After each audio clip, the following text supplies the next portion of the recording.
Friends, I'm Divya and I'm back with another episode of Personalities.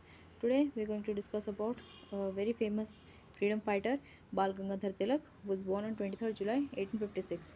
And before I begin, I would like to request you to subscribe Aisha, and I hope you have joined the test series, which is very useful for you, and you're following the timetable religiously. So do subscribe Aisha's channel, like these videos, share these videos, watch these videos as much as you can, and keep preparing for your exam. Yeah, right. So let's begin. So we'll know about his early life now. So Keshav Gangadhar Tilak, right?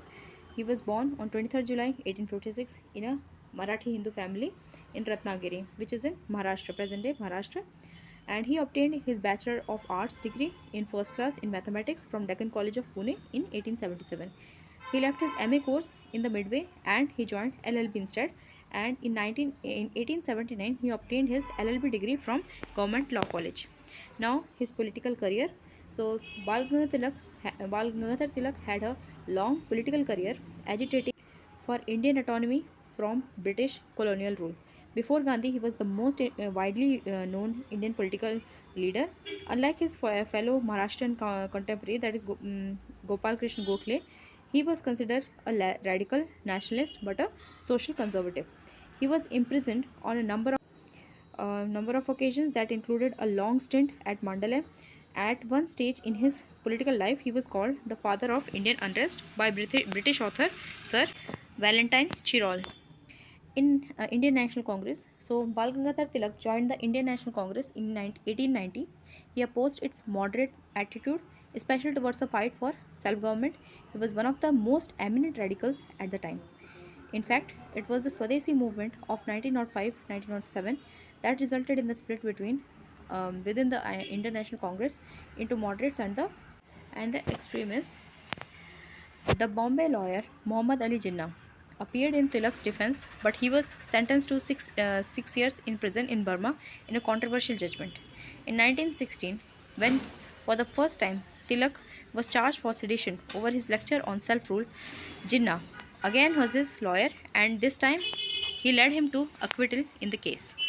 Now imprisonment in Mandalay on 30 April 1908, two Bengali youth, Prafulla Chaki and Khudiram Bose, threw a bomb on a carriage at Muzaffarpur to kill the chief presidency magistrate Douglas Kingsford of Calcutta fame, but erroneously killed two women travelling in it, while Chaki committed suicide. When caught, Khudiram Bose was hanged. Bal Gangadhar Tilak, in his paper Kesari, defended the revolutionaries and called for immediate Swaraj or self-rule. The government swiftly charged him with sedition. At the conclusion of the trial, a special jury convicted him 7-1 majority. The judge, Dinshaw D. Dawar, gave him a 6 years jail sentence to be served in Mandalay, Burma, and a fine of 1,000 rupees or 13 US dollars. So Bal Gangadhar Tilak developed diabetes during his sentence in Mandalay. This and the journal ordeal of prison life had mellowed him at his release on 16 June 1914. When World War I started in August of that year, Bal Gangadhar Tilak cabled the King Emperor George V of his support and turned his oratory to find new recruits for war efforts. He welcomed the Indian National Councils Act, popularly known as Parliamentary Reforms, which had been passed by British Parliament in May 1909, termed it as marked marked increase of confidence between rulers and ruled. It was his conviction that acts of violence actually diminished rather than hastening the pace of political reforms. He was eager for reconciliation with Congress and had abandoned his demand for direct action and settled for agitations strictly by constitutional means. A line that had long gone, but long had been advocated by his rival Gopal Krishna Gokhale. Tilak united with his He was reunited with his fellow nationalists and rejoined the Indian National Congress during the Lucknow Pact 1916. All India Home Rule. Bal Gangadhar Tilak helped found the All India Home Rule League in 1916 to 18 with G.S. Kharpade and Annie Besant. After years of trying to reunite the moderate and radical factions, he gave up and focused on the Home Rule League, which sought self-rule. Bal Gangadhar Tilak travelled from village to village for support from farmers and locals to join the movement towards self-rule. He was impressed by the Russian Revolution and expressed his admiration for Vladimir Lenin. I'm sorry.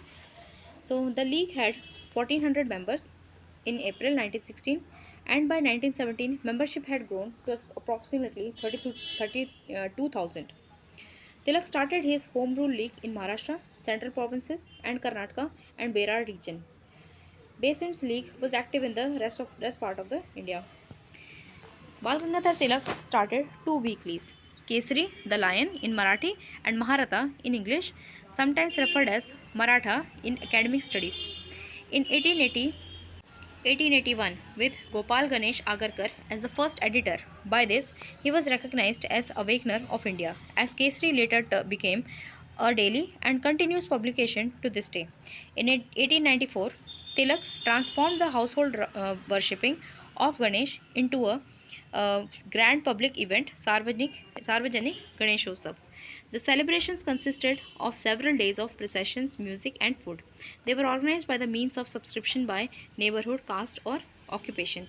Students often would celebrate Hindu and national glory and address political issues, including patronage of Swadeshi goods.